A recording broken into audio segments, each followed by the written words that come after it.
Welcome to Frontline Pages.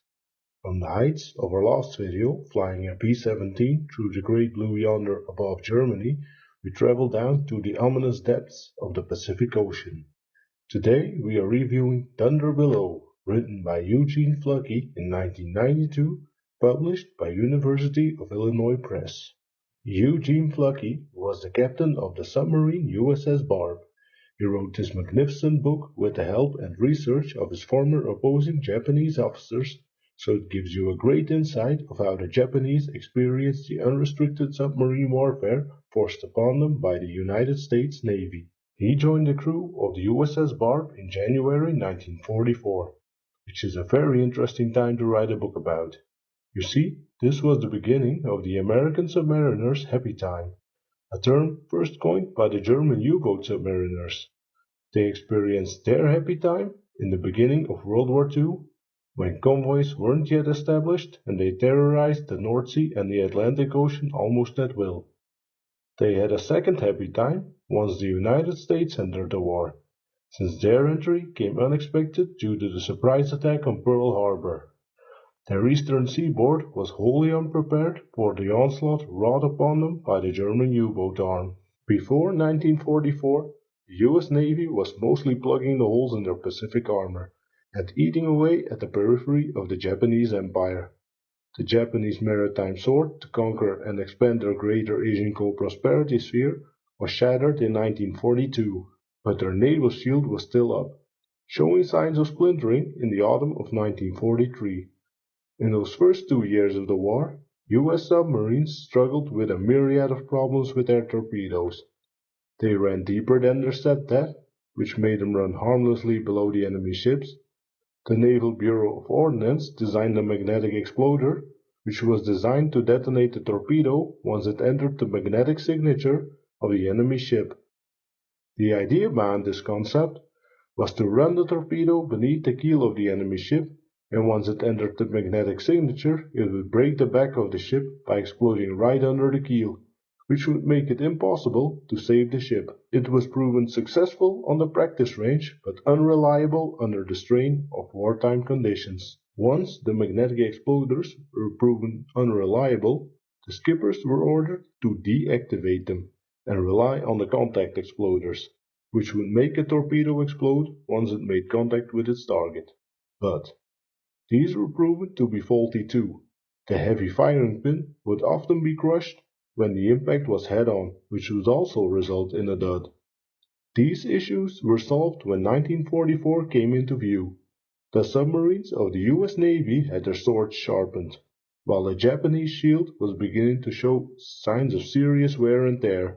The happy time of the US submarines was beginning to hove into view over the horizon.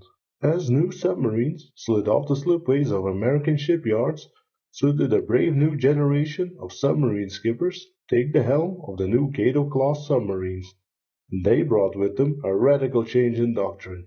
Submarine tactics at the beginning of the war were similar to poachers looking for prey. They would dive deep, looking for enemy ships through their periscopes.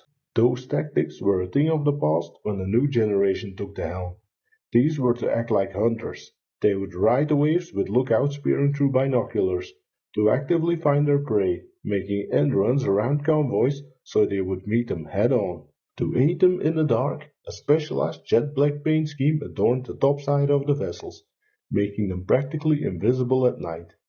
This meant that these hunters could slip inside an enemy convoy's perimeter, closing to point-blank range before releasing their deadly fish.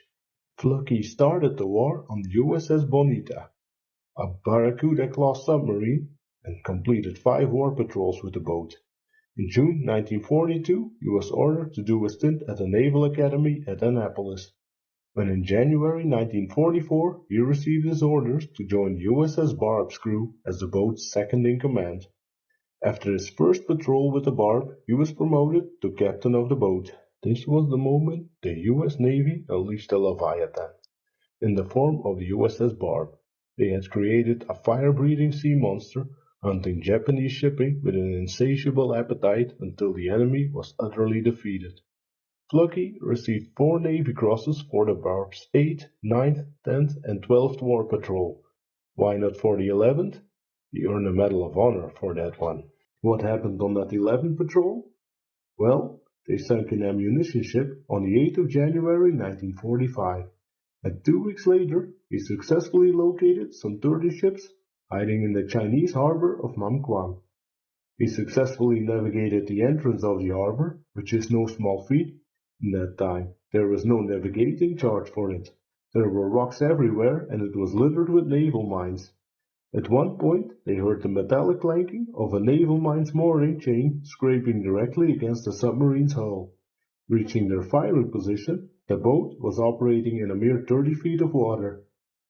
They fired their 4 forward torpedoes, quickly turned their tail, fired their 4 stern tubes, and got out of there before the hornet's nest would come alive. They hit 6 ships with 8 torpedoes, including another ammunition ship, which exploded with catastrophic effect for the surrounding ships in the harbor. 4 days later, the Barb sank another freighter before ending this war patrol. At the end of the war, the USS Barb was credited with sinking 17 enemy vessels, including an aircraft carrier, totaling 96,628 tons, and earning the boat a Presidential Unit citation. Their battle flag is beautifully adorned with 36 Japanese flags, 4 markings indicating bombardment of shore installations, and 4 markings indicating shore bombardment with rockets. Rockets, you say? Yes, after that famous 11th War Patrol, the USS Barb was marked for overhaul, and at the special request of Captain Fluckey did they install a 5-inch rocket launcher. It was used to bombard shore installations in the Sea of Okhotsk, all the way up north of Japan. The Barb ran roughshod during their last wartime patrol. The Japanese High Command was worried because of those shore bombardments. They thought Admiral Halsey's main battle fleet had arrived at the Sea of Okhotsk, but it was in fact just one submarine. When we take a closer look at the bottom of the battle flag of the USS Barb, we see a train depicted in the center.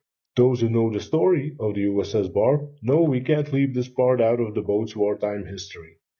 And we're probably wondering when this part of the story would come up. Well, it's here. While bombarding those shore installations, Fluckey came up with a plan to organize a shore party. Take one of the scuttling charges and install it on the railroad running up against the coast. The 8-man party went ashore, installed the scuttling charges on the railroad, and went back to their boat. While paddling back to the USS Barb, they heard the train coming, and shortly after saw it explode.